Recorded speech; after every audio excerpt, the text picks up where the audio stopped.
कि अगर कहीं कुछ होता है, सरकार कोई फैसला लेती है या किसी भी प्रकार का कोई भी डिसीजन होता है, तो उस सभी चीज़ को रिव्यू करने के लिए हमारी महान न्यायपालिका है। क्या आप उस महान न्यायपालिका में और उस महान संविधान में विश्वास नहीं करते हैं? और अगर आप उस संविधान और उस न्यायपालिका में विश्वास नहीं करते हैं, तो यकीन मानिए आप भारत के नागरिक नहीं हो सकते। आप भारत के नागरिक कहलाने के लायक नहीं है। फिर मैं यही कहूँगा कि आप भारत की नागरिकता के नाम पर, भारत के नागरिक के नाम पर किसी विदेशी ताकत का सपोर्ट करने के लिए यहाँ बैठे हुए हैं। आप भारत के नागरिक है ही नहीं। जो आदमी भारत की न्यायपालिका और भारत के संविधान में विश्वास नहीं कर सकता, वो भारत कैसे हो सकता है? वो ही नहीं सकता। मैं सुनील सिंह आप सभी का एक बार फिर से बहुत बहुत स्वागत करता हूँ। आज भारत 77वां गणतंत्र दिवस का महापर्व मना रहा है। आप सभी को 77वें गणतंत्र दिवस की हार्दिक शुभकामनाएं। दोस्तों, आज ही के दिन 26 जनवरी 1950 को हमारा संविधान पूर्ण रूप से लागू हुआ था। लेकिन दोस्तों, आपको पता है हमारा संविधान 26 नवंबर 1949 को कंप्लीटली बनकर तैयार हो गया था। संविधान 26 नवंबर 1949 को बनकर अगर तैयारी हो गया था, तो फिर संविधान को 26 नवंबर को ही लागू ना करके 26 जनवरी 1950 को क्यों लागू किया गया? तो इसके पीछे का कारण आपको जानना चाहिए। अगर आप जानते हैं तो अच्छी बात है, नहीं तो आपको जानना चाहिए।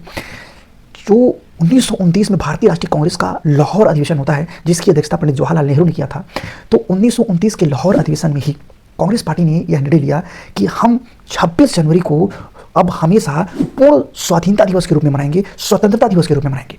और इसी अधिवेशन में पहली बार कांग्रेस के मन से पूर्ण स्वराज का प्रस्ताव भी पारित किया गया था।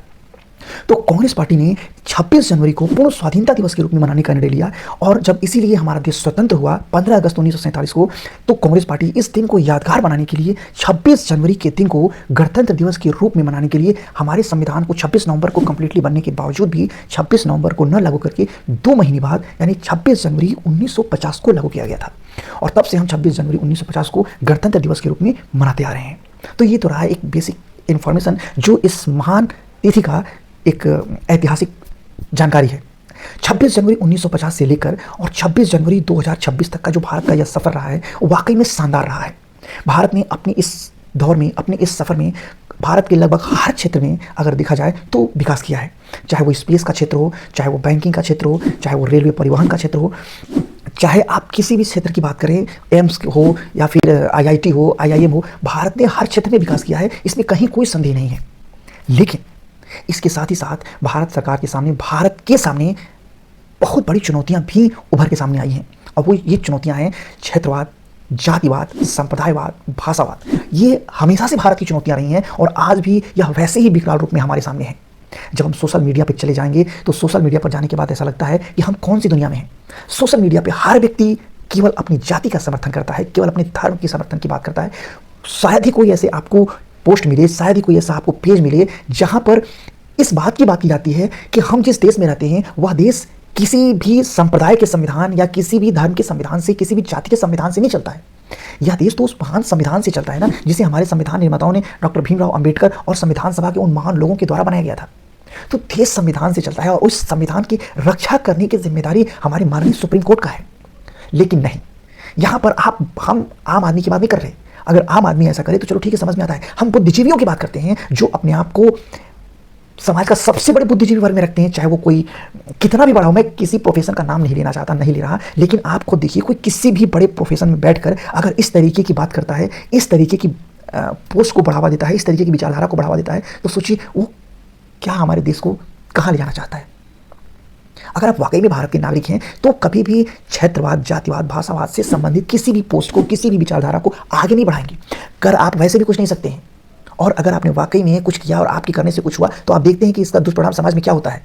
फिर दंगे होते हैं, फसाद होते हैं और बड़े स्तर पे लोगों की बलि होती है। उसका रिजल्टेंट कुछ नहीं निकलता है। आपके करने से कुछ भी नहीं हुआ। आप एक संवैधानिक देश में रहते हैं और यहाँ पर जो कुछ भी होता है वो संवैधानिक तरीके से ही होता है। तो मुझे लगता है कि जो सबसे बड़ी चुनौती है आज के समय में, जो हमें हर किसी को जानना है, हर किसी को यह सीखना है कि हमें इन विचारधारा से ऊपर उठना होगा कि हम किसी पर्टिकुलर जाति के हैं और दूसरा जाति वाला हमारा शत्रु है। इस विचारधारा से बाहर निकलना होगा हमें। और जब तक अगर हम इस विचारधारा से बाहर नहीं निकलते हैं तो फिर वो जो हमारे महान स्वतंत्रता सेनानी भगत सिंह, राजगुरु सुखदेव, सुभाष चंद्र बोस, खुदीराम बोस जैसे लोग 15-16 साल की उम्र में जो फांसी चढ़ गए, इन लोगों ने जो बलिदान दिए हैं, इन लोगों ने जो त्याग किया है, इन लोगों का जो भारत को लेकर एक सपना था, क्या हम उनके सपने पे खड़े उतर पा रहे हैं? क्या वो ऐसा ही भारत बनाना चाहते थे? आखिर हम कैसे होते जा रहे हैं और हम भारत को कहाँ लेकर जाना चाहते हैं? हर आदमी केवल पर्टिकुलर विचारधारा से प्रेरित है। वह किसी भी पद पे बैठा हुआ हो, किसी भी जिम्मेदार पोस्ट पे हो, कितना भी पढ़ा लिखा आदमी हो, हर व्यक्ति केवल और केवल लड़ाने और तोड़ने की बात क्यों करता है? अगर आपको लोग सुनते हैं, अगर आपके लोगों तक अच्छी पहुंच है, तो क्या आप ऐसी बातें नहीं कह सकते हैं कि अगर कहीं कुछ होता है, सरकार कोई फैसला लेती है या किसी भी प्रकार का कोई भी डिसीजन होता है, तो उस सभी चीज़ को रिव्यू करने के लिए हमारी महान न्यायपालिका है। क्या आप उस महान न्यायपालिका में और उस महान संविधान में विश्वास नहीं करते हैं? और अगर आप उस संविधान और उस न्यायपालिका में विश्वास नहीं करते हैं, तो यकीन मानिए आप भारत के नागरिक नहीं हो सकते। आप भारत के नागरिक कहलाने के लायक नहीं है। फिर मैं यही कहूँगा कि आप भारत के नागरिकता के नाम पर, भारत के नागरिक के नाम पर किसी विदेशी ताकत का सपोर्ट करने के लिए यहाँ पर बैठे हुए हैं। आप भारत के नागरिक हैं ही नहीं।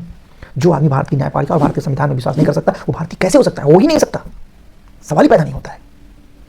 तो मैं बस आपसे यही गुजारिश करूँगा कि मेरी बात पहले 4 लोगों तक पहुँचती है, 4 लोगों तक पहुँच रही हो, लेकिन जितने लोगों तक पहुँच रही है और वो जितने लोगों तक मेरी बात को पहुँचाएं।